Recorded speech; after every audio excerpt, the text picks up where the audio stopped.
Mais longtemps avant Babylone, il y a 5 ou 6 000 ans, une autre civilisation remarquable a vu le jour dans ce qui est aujourd'hui l'Irak. Les Sumériens possédaient une culture exceptionnellement avancée. La liste de ce qu'ils ont créé ou inventé n'a rien à envier à nos sociétés modernes. Ils ont mis en place le premier système politique à 2 assemblées, le premier système scolaire, et l'on pourrait citer des tas d'autres choses. Il faut donc se demander où ont-ils pris toutes ces idées. Je pense qu'il faut se tourner vers les anciens Sumériens eux-mêmes et écouter attentivement ce qu'ils ont à nous dire et qu'ils ont répété à maintes reprises. À savoir que leur civilisation leur avait été enseignée par des êtres descendus sur terre depuis le ciel. Ils les appelaient Anunnaki.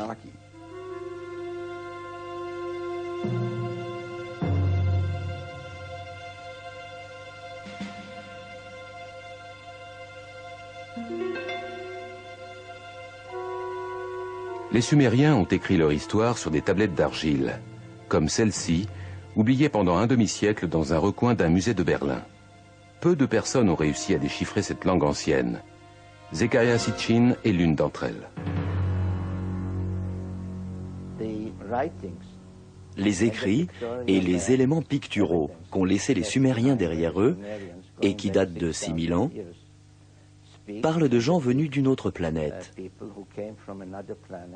appelée Nibiru, et de nombreuses descriptions montrent des personnages beaucoup plus grands, au moins du tiers, peut-être plus, que la moyenne des êtres humains, autrement dit des géants. Ce cylindre sceau sumérien, provenant d'un musée de Berlin, est étonnant à plus d'un titre. Il décrit notre système solaire avec le Soleil au centre et les planètes disposées autour. Une réalité que la science européenne ne découvrira qu'il y a environ 300 ans. Il montre également Pluton que nous n'avons découvert qu'en 1930. Mais il indique aussi une autre planète que les Sumériens nommaient Nibiru et de laquelle étaient venus, d'après eux, ces géants célestes qu'ils appelaient Anunnaki.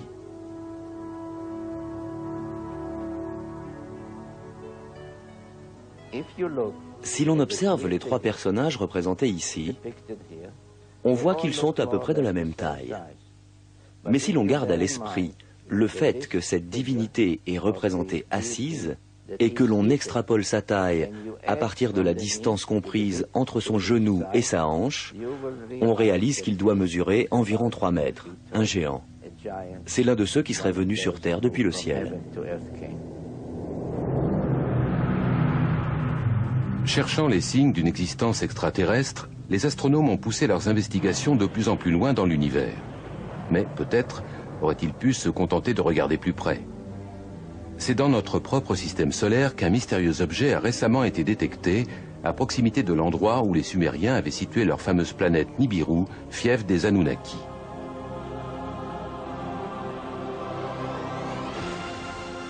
Les partisans de cette théorie y verront sans nul doute la confirmation de l'existence de ces géants venus d'un autre monde.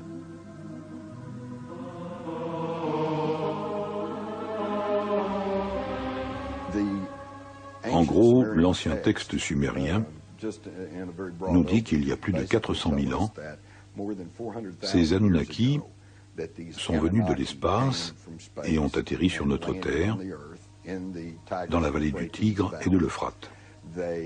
C'est là qu'ils auraient établi une colonie qu'ils ont nommée Éden.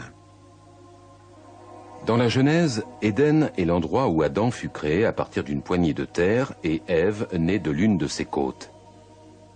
Mais certains ont une vision plus scientifique, voire high-tech, de l'apparition de la vie sur Terre. À un moment donné, ayant besoin d'ouvriers, de main-d'œuvre, les Anunnaki ont décidé de brûler les étapes, en faisant appel à ce que nous appellerions le génie génétique.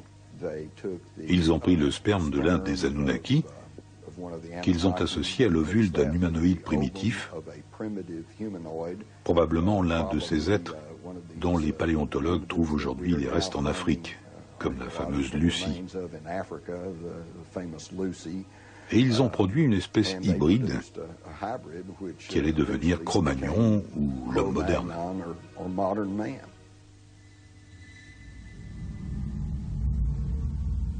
La légende dit que lorsque les Anunnaki sont revenus après plusieurs milliers d'années pour constater les résultats de leur travail génétique, ils auraient trouvé les femmes de notre Terre irrésistiblement séduisantes.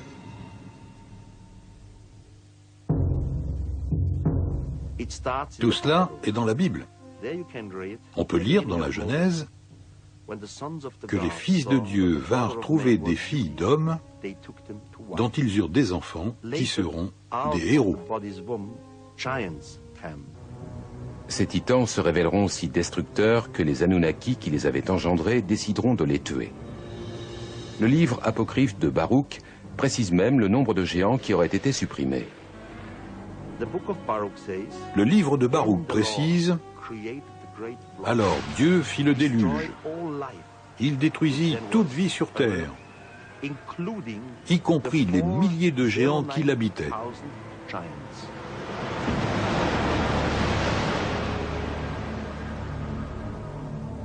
D'après ce récit, quelques titans réussiront à survivre, mais leur règne sur Terre s'achève et les humains vont devenir l'espèce dominante.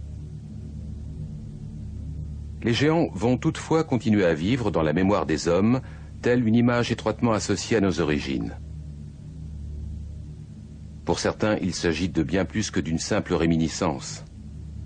Un certain nombre de personnes continuent à décrire des rencontres avec des êtres géants qui seraient descendus d'un engin étrange. D'après eux, nul doute que les Anunnaki, ces géants célestes, reviennent en force.